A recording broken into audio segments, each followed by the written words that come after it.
Hi folks, my name is Melanie McSally, like Angel said. I just want to say thank you for being here and investing in yourself. And thank you to Angel and Tina. You've built such an amazing platform and I'm so blessed to be part of it. So thank you for having me. Like Angel said, I have been an athlete, a pastry chef, an engineer, a leader, a philanthropist, and on. But what I'm most known for, thank you to Angel and Tina, is a fixer. I love solving problems and bringing joy to people. I believe that if you can change your perspective, you can change your circumstance. So in my mind, every problem is solvable. When I started out as an entrepreneur, I worked on making technology accessible by making it possible to do things like have websites and opt-ins, funnels, and automation. And I did it in a way that didn't require a lot of technical expertise, didn't take a lot of time, and didn't break the bank. But then I focused on streamlining the sales process, reordering or re-engineering to make it easier to sell and faster to make money. And then I focused on helping entrepreneurs scale, or rather having the right infrastructure, technology, and tools to grow with them and for them. Now, I could say I was doing all of this or doing all of these things, I should say, to solve these individual problems, but that wouldn't be true. I did all of these things as market research. I was trying to figure out what my service was going to be, who my market was, and what they needed, and then how I would best provide it. I was your typical entrepreneur trying to make my impact. But then I realized that these were just Band-Aids. They were just symptoms. What I really needed to do was to think about entrepreneurship as the problem itself, specifically how hard it is to be an entrepreneur. Have you ever felt like this? Like it's so hard to start your own business? I know I did. And guess what? It is hard because you know what? One of the first things we learn as a kid is that anything worth having is hard, right? So being an entrepreneur is hard. Why? Because as entrepreneurs, we get to live the life of our dreams. We get to make as much money as we can fathom. We can solve the world's problems. We get to be philanthropists, and the list goes on. We can literally have it all. If we can dream it, we can have it. So of course it should be hard, right? That's what I thought. But then I thought, what if it's just another problem to solve? We know that entrepreneurship has been around for centuries. We think back to Henry Ford and Benjamin Franklin. These people existed over 200 years ago. And since then, we've figured out how to fly, how to make artificial organs, how to get to the moon, how to live longer, and the list goes on. Well, I'd like to say enough is enough on this entrepreneurship is hard baloney. I'm making it my personal mission to solve this problem, the one where we say entrepreneurship is hard. And why me? Like it hasn't been solved for 200 years, so why me? My favorite quote is by Eleanor Roosevelt, and it's, "You must do the thing you think you cannot do." So, that's what makes entrepreneurship so enticing and successful, is that you have this larger than life vision, this thing that's so much bigger than you. So why not take on something that hasn't been solved in 200 years?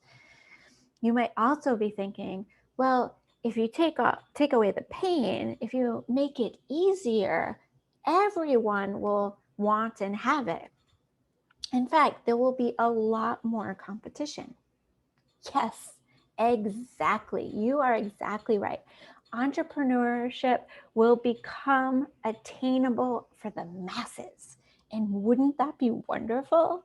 Wouldn't it be amazing if we could experience the diversity of invention that comes from all kinds of different minds and walks of life? Some of the best inventions come out of sheer necessity to overcome an obstacle or a circumstance. Wouldn't it be cool to see and take advantage of some of those inventions? Before we can dive into why being an entrepreneur is so hard, we need to shift our mindset to authenticity and abundance. I dreamed of being an entrepreneur from the time I was a little girl on construction sites with my dad. He helped build these big, huge, massive mansion homes. And I knew that when I grew up, I wanted to do something that would allow me, that would afford me to own one of these one day. Fast forward to post-college days, I'm working in corporate America. I'm making a solid 6 figures. I'm an executive at Harvard University, and I'm in this great relationship with this guy who's also got a full-time career in corporate America. And in addition, he's also pursuing his dream of being an entrepreneur.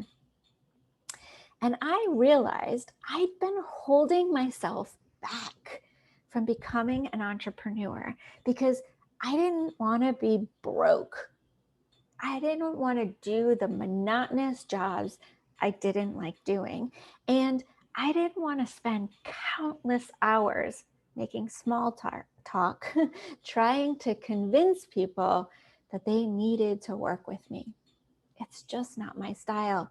But here it is, folks. The lesson I learned: change your perspective, change your circumstance.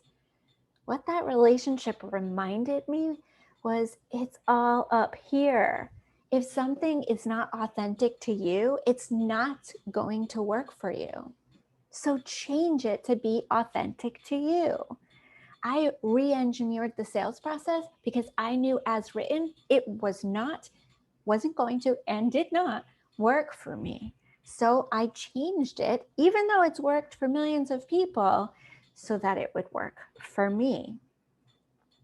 And when we keep things hard in order to exclude, we're approaching the subject from a place of scarcity and loss.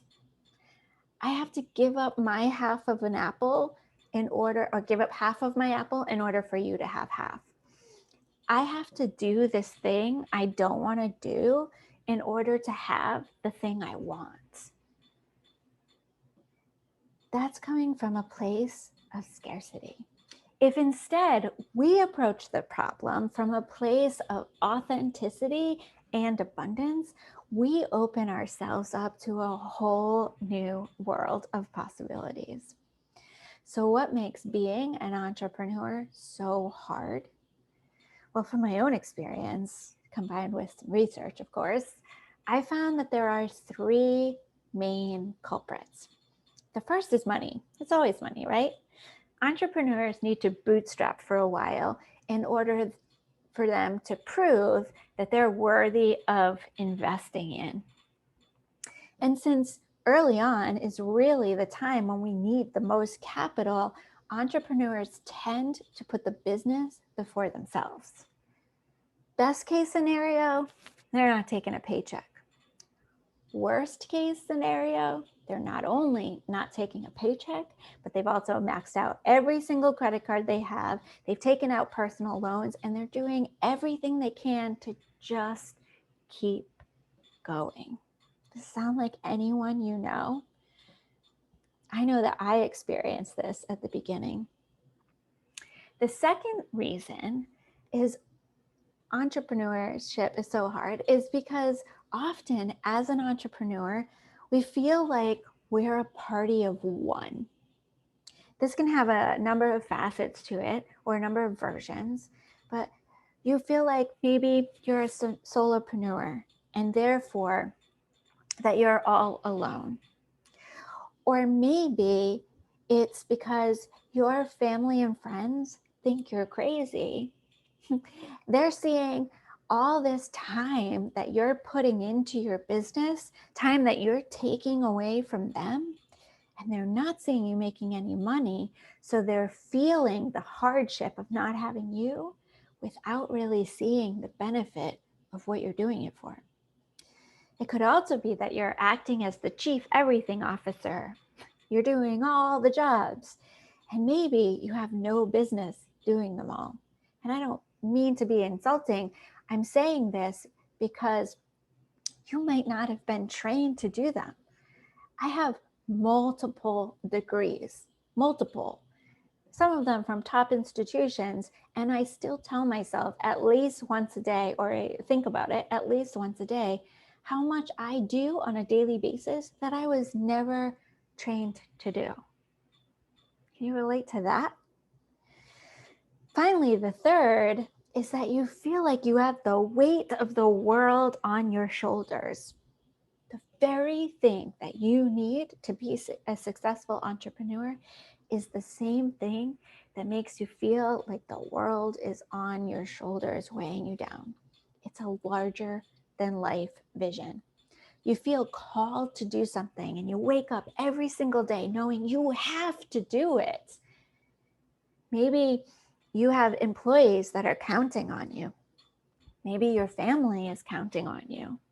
Maybe you've quit your day job and so you're counting on you. Or maybe your pride just won't let you fail.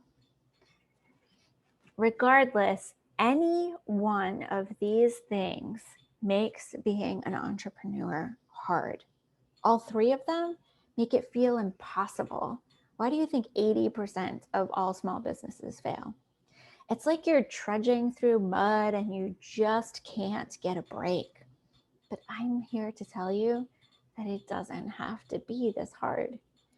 The reason this problem hasn't been solved until now is because we weren't ready for it to be solved. Think about where you are today. Think about everything that you've gone through, everything that you've learned, every triumph and tribulation you've had. And then go back 10, 20, 30 years. Would you know enough to be in the same point you are right now, the same person you are today, with only what you knew back then? I can remember every pivotal moment that has led me to this spot right here, right now. I am this version of myself, the one here educating you today, because of each one of those pivotal moments. We didn't have the technology centuries ago that we have today. We didn't have the automation, the advanced communication, or telecommunication. Think how far we've come in this first year. We didn't even have the advances in mindset that we have today. We have the ability to automate everything we can repeat. We have the ability to let computers do all the work for us so that all we have to do is quality control and spot check, mindset. And we have the ability to hire and delegate to people from all over the world, which allows us to give them a better life while simultaneously giving ourselves back our time and keeping our costs low. So now that you know what they are, let's talk about how to take away the pain. Sound good? You remember the first was money. So the reason why we don't have any of it at the beginning of our business is because we don't have anything to sell. We still have to build it. So we do what comes naturally. We sell our time, which is literally the most expensive thing we have. Now we're trying to convince cold traffic, people that don't know us at all, to spend a crap ton of money and time to work with us. Then, God willing, we start to make any progress. And since we're addicted now to these big ticket days, We are going after high ticket items. This poor low ticket item has been forgotten or even dismissed, but a low ticket item allows you to attach it to automation. You can automate advertising.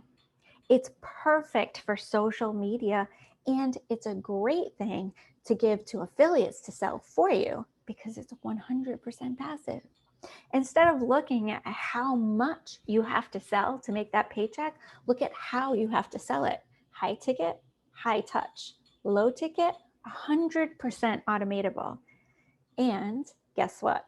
I'm super excited to announce that I've teamed up with Angel to offer a cool event to launch your 6-figure passive revenue stream, which I'll tell you a little bit more about later. I just want you to text automate to 26786 and it'll give you the link to sign up today. Totally free event. Okay, so the second one was time. For this one, I'm going to give you an exercise. Now, I don't have time to actually do it with you right now, so I'm just going to walk you through it, and I want you to write it down and do it on your own time. I want you to write down everything that is consuming some of your focus. This could be jobs you're doing, ideas you're vetting, employees you're training, projects you have in motion, customers that are taking up a lot of your time. It could be products that are producing high customer service. Anything on the list that's taking up time. If you have software that you have to spend time on, like it's not just working seamlessly for you in the background, I want that on your list too. So anything that is consuming any of your focus at all. Then I want you to go get some colored markers. 4 of them would be great. And I want you to use one of those colored markers to circle anything that's no longer serving you, what's no longer aligned with your current and near-term goals. Because remember, what got you here is not what's going to get you there. So I want you to circle anything that's just no longer serving you. And this is going to become your deprecate or delete list. Next, you're going to put a square around anything that is redundant. Over time, our goals shift. We bring on new tools and software, and this can create overlap and redundancies. This is going to be your consolidate list. Then you're going to put a triangle around anything that you can automate. 84% of small businesses are still relying on manual processes every single day. Remember, if you can repeat it, you can automate it. This is things like processes, workflows, onboarding, follow-up. You can even automate delegating. You can automate deleting things. You can automate task management. You can automate hiring. All of these things can be automated and so much more. And finally, you're going to star anything that you can delegate. People who are not delegating are usually not doing so because they think no one will do it as well as they do. If you're thinking that way, you are limiting yourself to the diversity of ideas from other people, and it's costing you time and money. Or they don't have the time to train. Well, think about how much time it will take you to do this task again and again and again and again and again. Eventually, you will have a break-even point. So you need to think about how much time you spend doing that task and how much time you will be spending doing that task in the future, because you can avoid all of that if you just delegate that task. Or they think they can't afford it. New in business, can't make payroll. That's because you're not paying yourself. If you paid yourself for doing these tasks, you'd realize you're paying too much for them. If you delegate them, you will be paying a fraction of the cost than if you were doing them yourself. And you can be applying that time to things that will bring you in more revenue. So this event that I'm doing with Angel, we're also going to show you exactly how to automate your entire sales process, from sales and marketing and advertising to product delivery and follow-up. All you have to do is text automate to 26786. All right, so going back to our 3 reasons for why entrepreneurship is hard, the third is stress. You feel like you have the weight of the world on your shoulders. When you first started in creating your business, when you were at the ideas phase, you got your hands dirty and you were building your products and services, did you feel like you had the weight of the world on your shoulders? I know I didn't. At that time, I was jazzed. I was so excited. I could barely sleep. I mean, I was equally terrified, but I was also super excited. I was like this freight train. Nothing was going to stop me. Nothing was going to get in my way. Now, when I feel like the weight is on my shoulders, it's usually because I'm dredging through mud. I'm up against multiple barriers simultaneously, and I feel like I have to figure them all out or perish. I bring this up because the solution for the first 2 problems are also the solution for this problem. If you're making passive income, if you're making more money than you're spending, if you have enough money in the bank and you have resources to scale, you have your A+ team, a full bank account, and you're automating, so you have time back, then this feeling becomes more of a joy and dread burrito. That exhilaration that you get from changing the world, and the dread that you get because you're doing something much larger than yourself. It's still a weight, but it becomes a good weight. At this launchathon, Angel and I are going to teach you how to create, launch, monetize, and automate your low ticket item. Again, you can just text automate to 26786 to get the link to sign up. And as a bonus for signing up, I will add you to my new course on how to improve your email hygiene. Thank you, everyone.